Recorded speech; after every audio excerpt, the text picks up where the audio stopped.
పూర్తి వివరాలకు చదవండి రేపటి అక్షర శిల్పం దినపత్రికలో.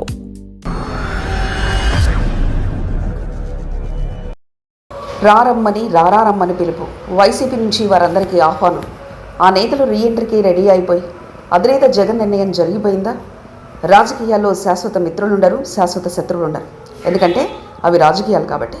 మొత్తం నేటి పరిస్థితుల్ని తీసుకుంటే వైసీపీ ఉన్న పరిస్థితుల్లో అందరూ కావాలి అనుకోవాల్సిన పరిస్థితి అందినా, అలాగే టీడీపీ, జనసేన, బీజేపీ లాంటి పార్టీలను ఎదుర్కోవడానికి వైసీపీకి చాలా వరకు అంగబలం కావాలి. ఆ బలం రాజకీయ స్థానిక నేతల నుంచే వస్తుంది. అందుకే రాజకీయంగా జగన్మోహన్ రెడ్డి కాస్త కాంప్రమైజ్ అవుతున్నారు. నిజానికి కాంప్రమైజ్ అవ్వడం అనేది జగన్మోహన్ రెడ్డి చరిత్రలో లేదు. కానీ కొన్ని పరిస్థితుల కారణంగా ఆయన రాజకీయంగా రాజీ పడుతున్నారు. వైసీపీకి సంబంధించి చూస్తే చాలా వరకు క్లియర్ రాజకీయాలు అందులో ఉన్నాయి. కానీ ప్రస్తుతం ఉన్న పరిస్థితుల్లో వైసీపీ టీడీపీ నుంచి కాస్తంత ఇబ్బందులు ఎదుర్కొంటుంది. దీంతో ఎక్కడి నుంచి ఎటైనా సరే ఖచ్చితంగా రాజకీయాల విషయంలో వైసీపీ ముందుకు వెళ్లాల్సిన అవసరం ఉంది. అందుకే జనసేన బీజేపీని తప్పించి టీడీపీ నుంచి మాత్రం ఖచ్చితంగా వలసలు వెళ్లిన వారందరినీ కూడా వెనక్కి తీసుకురావాలని భావిస్తుంది.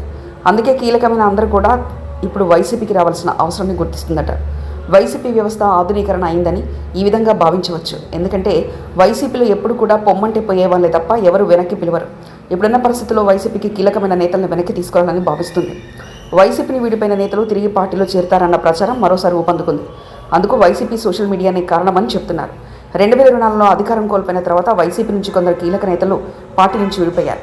మాజీ మంత్రులు బాలినేని శ్రీనివాసరెడ్డి, ఆళ్ల నాని, మాజీ ఎమ్మెల్యేలు సామినేని ఉదయభాను, కిలారి రోషయ్యతో పాటుగా మరికొందరు నేతలు పార్టీని విడి వెళ్లారు. వీరిని తిరిగి చేర్చుకోవద్దంటూ వైసీపీ నేతలు కొందరు బాహటంగానే డిమాండ్ చేస్తున్నారు. పార్టీ కష్టకాలంలో ఉన్నప్పుడు వెళ్లిన వారిని ఎందుకు చేర్చుకోవాలని వారు ప్రశ్నిస్తున్నారు. అయితే ఒక అనుమానం ఏమిటంటే, పార్టీ వీడిన నేతల గురించి ఒక్క విమర్శ కూడా జగన్ చేయకపోవడం. అంతేకాదు, వైసీపీ సోషల్ మీడియాలను పార్టీని వదిలిపెట్టిన వారి గురించి నెగిటివ్గా కామెంట్స్ లేకపోవడం అనేక అనుమానాలకు తావిస్తుంది. అది నాయకత్వం నుంచి వచ్చిన సూచన మేరకే సోషల్ మీడియాలో వారికి వ్యతిరేకంగా ఎటువంటి కామెంట్లు పెట్టవద్దని ఆదేశాలు ఉన్నట్లు అనుమానం కలుగుతుంది. ఏ పార్టీ సోషల్ మీడియాలోనైనా పార్టీని వీడిన నేతలకు ఒక ఆట ఆడుకుంటారు. పార్టీలో పదవులు అనుభవించి తర్వాత వీడి వెళ్ళారంటూ వారిని కార్యకర్తలు ఏకి పారేస్తుంటారు. కానీ వైసీపీ సోషల్ మీడియాలో మాత్రం అలాంటివి కనిపించకపోవడంతో పార్టీని వీడిన వారిలో కొందరిని తిరిగి జగన్ చేర్చుకుంటారన్న అనుమానాలు బలపడుతున్నాయి. అంతేకాకుండా వారు వైసీపీ నుంచి విమర్శల గురించి జగన్ ఎదుట కొందరు నేతలు ప్రస్తావిస్తుంటే చిరునవ్వే సమాధానం రావడంతో ఈ అనుమానం మరింత బలపడుతుంది. పార్టీని వీడిన అందరినీ కాకపోయినప్పటికీ ఆళ్ల నాని, బాలినేని శ్రీనివాసరెడ్డి, సామినేని ఉదయభాను వంటి వారిని మాత్రం తిరిగి పార్టీలోకి తీసుకుంటున్నారన్న టాక్ బలంగా వినిపిస్తుంది.